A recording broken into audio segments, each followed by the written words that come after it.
Bonjour. Alors aujourd'hui, another tip, une autre astuce pour vous par rapport à l'anglais concernant votre difficulté pour la compréhension orale quand vous faites des audios en anglais. Oh là là, nous français on est trop nuls, on n'y arrive pas, c'est super difficile, etc., etc. Voilà. Alors il y a plusieurs choses à cela. Pour vous rassurer, vous n'êtes pas nul du tout. Il y a juste des choses que vous ne savez pas et que vous n'arrivez pas à faire parce qu'il vous manque des éléments. Voilà. Alors la première chose à savoir, c'est quand même que dans la majorité, dans beaucoup de pays, en Europe en tout cas, ils reçoivent toutes les séries télé en VO, oui, en version originale américaine, sous-titrée dans leur langue. Donc il faut savoir qu'un tout petit enfant, dans la majorité des pays, reçoit déjà les programmes télé et regarde déjà les programmes en étant enfant en version originale, donc en américain, donc ses oreilles sont déjà en effet dans le bain et en capacité de comprendre rapidement la langue anglo-saxonne. Ce qui n'est pas notre cas, nous on a encore tous les films majoritairement, on va dire à 95% peut-être, qui sont doublés. Et bien sûr, on peut sélectionner maintenant les VO, mais ils sont doublés. Donc voilà. Alors ensuite, concrètement, les difficultés. Il faut savoir que nous, Français, francophones et les langues latines, on fait partie des fréquences audio, comme des fréquences musicales en fait, et des ondes qui sont les plus éloignées de la langue anglo-saxonne. D'où notre difficulté à pouvoir capter les sons, arriver à accrocher, etc. Ensuite, il faut savoir que notre langue francophone est une langue qui est syllabique, c'est-à-dire que toutes les syllabes sont prononcées avec la même force et la même intensité, même si nous avons des accents différents. Moi, je suis du sud-ouest, j'ai un accent qui est certainement plus marqué que vous qui regardez cette vidéo et qui êtes davantage du nord de la France, avec un accent plus pointu. Voilà, donc dans tous les cas, nous avons une langue qui est syllabique, on prononce toutes les syllabes avec la même force, la même intensité, le même rythme. Tandis que la langue anglo-saxonne est une langue qui est accentuelle, c'est-à-dire que vous avez des rythmes. Voilà. Vous allez avoir dans les mots des syllabes qui vont être très accentuées, très marquées, et d'autres très effacées. Nos oreilles ne sont pas habituées à avoir des sons qui sont effacés, et donc c'est très difficile pour elles d'aller les chercher, d'aller les récupérer. Le cerveau va être instantanément appelé et marqué par des sons qui sont marqués, qu'on lui donne. En effet, voilà, les sons qui vont être accentués, qui vont être mis en évidence, vont attirer votre attention tout de suite, et ce qui fait que vous n'arrivez pas à récupérer les sons après ou avant qui étaient effacés. Donc on appelle ça des pitches en anglais, des pics. Donc vous pouvez imaginer ou vous représenter des vagues, vous voyez, donc par moment, quand vous écoutez un mot en anglais, dans un seul mot, vous allez vous retrouver tout d'un coup en haut de la vague, et puis ensuite dans le creux de la vague, à nouveau dans le haut de la vague, ensuite dans le creux de la vague. Amusez-vous par curiosité à regarder un dictionnaire et regardez les mots anglais avec leur prononciation, leur phonétique à côté. Alors bien sûr, c'est une phonétique internationale. Si vous n'êtes pas linguiste, vous allez avoir du mal à comprendre les symboles.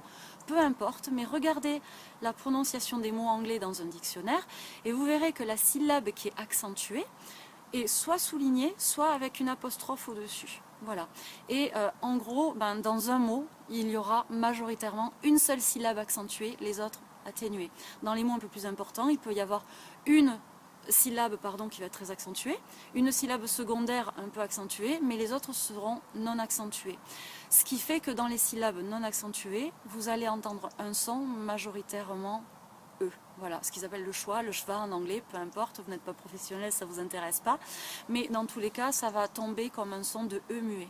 Donc, dans cette syllabe du mot anglais qui est non accentué, que vous ayez un A, un O, un U ou un tout autre son, si cette syllabe n'est pas accentuée, vous aurez du mal à identifier la voyelle puisque vous n'aurez pas un A net, un O net, un U, un OU, un I, vous aurez un son E. Donc c'est très difficile. Voilà. Par exemple, un mot, on va prendre des mots français qui sont utilisés dans la langue anglaise pour vous aider et pour que vous compreniez facilement. Un mot comme important, un francophone dira important, mais en anglais, ça sera important. Voilà, vous avez entendu? Important. Un mot comme intéressant. Interesting. Interesting. Ou chez les Américains, interesting. Donc vous voyez, là-dedans, vous avez pu voir où est-ce que j'ai accentué et où est-ce que ça n'est pas accentué. Donc pour vos oreilles et pour le cerveau, c'est très difficile d'aller chercher les sons non accentués. Donc si vous voulez vous entraîner à essayer de mieux comprendre les sons, amusez-vous la prochaine fois que vous écoutez une série ou quelque chose en anglais, amusez-vous à vouloir les imiter et à essayer d'aller chercher les sons, vraiment comme une musique. Il faut d'abord essayer d'aller chercher les sons avant de vouloir aller chercher le sens, pour vous entraîner à essayer de repérer de plus en plus et aller chercher ces sons qui sont effacés. La deuxième problématique va être la proportion de consonnes et de voyelles à l'intérieur d'un mot. Si vous observez quand je m'exprime, nous Français, on a toujours à peu près un juste équilibre, une juste proportion de sons consonnes et de sons voyelles. Ce qui fait que la consonne nous sert de béquille et nous permet de repérer la voyelle à côté. Vous voyez, il y a un rythme quand même assez équilibré. En anglais, vous pouvez avoir une majorité de sons consonnes et une majorité de sons voyelles.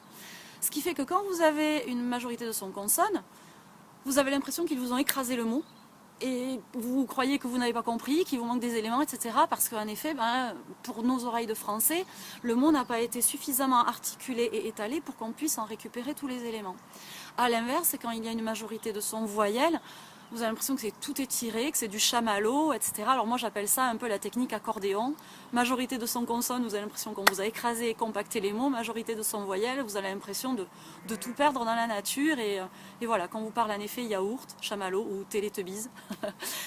Par exemple, si je vous dis picked, or talked, worked.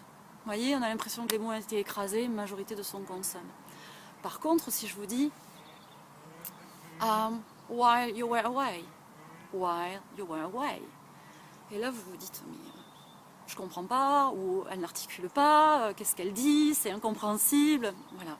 Quand je vous dis while you were away, je vous ai dit while, W-H-I-L-E, qui veut dire pendant que, you, were, W-E-R-E, qui est l'auxiliaire être au passé, donc pour le pluriel, were, while you were away, A-W-A-Y, away qui veut dire parti, qui exprime la distance, une préposition qui exprime la distance et l'éloignement en anglais, away, parti. Donc si je vous dis while you were away, vous avez un morceau de phrase qui contient majoritairement des sons voyelles, et pour nos oreilles de français, c'est très difficile à les récupérer parce qu'on n'est pas du tout entraîné à cela. Voilà.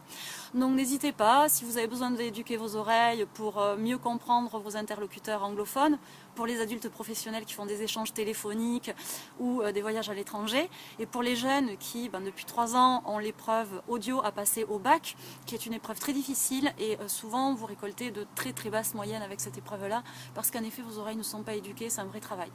Donc dès aujourd'hui, vous pouvez vous confronter à un maximum d'audio en anglais, amusez-vous à aller chercher les sons au départ, et puis après vous comprendrez de plus en plus de choses. Alors si vous le souhaitez, sur mon site www.stillenglish.com, www.stillenglish.com, S-T-I-2-L, english.com. Dans la partie audio, vous verrez, j'ai mis des liens de la BBC qui sont très facilement téléchargeables. Bien sûr, c'est gratuit, c'est mis à disposition par la BBC en ligne. Et vous avez des audios, notamment les flatmates, qui veut dire les colocataires en anglais. Vous avez dans les 170 épisodes de la vie de tous les jours de colocataires qui se téléchargent, donc vous pouvez écouter. Et ensuite, vous avez un PDF pour pouvoir lire et voir ce que vous avez compris.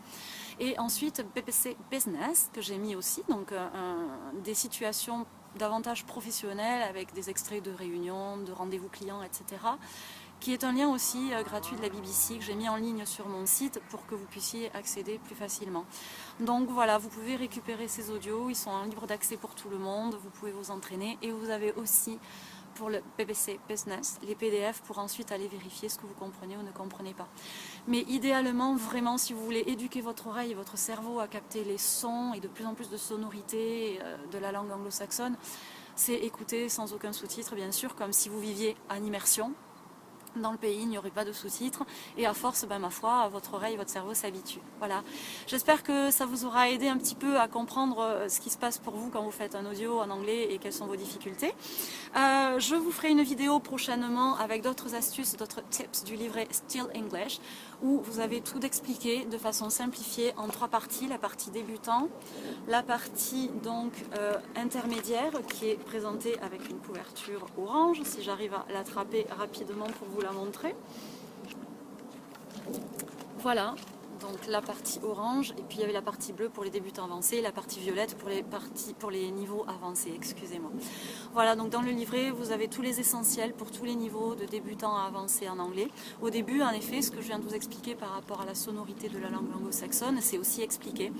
Voilà, j'espère que cette vidéo vous aura aidé pour ceux qui avaient des besoins au niveau de la compréhension orale. Je vous souhaite une très bonne journée ou une très bonne soirée, ici c'est le soir, et je vous dis à très bientôt. Merci, au revoir.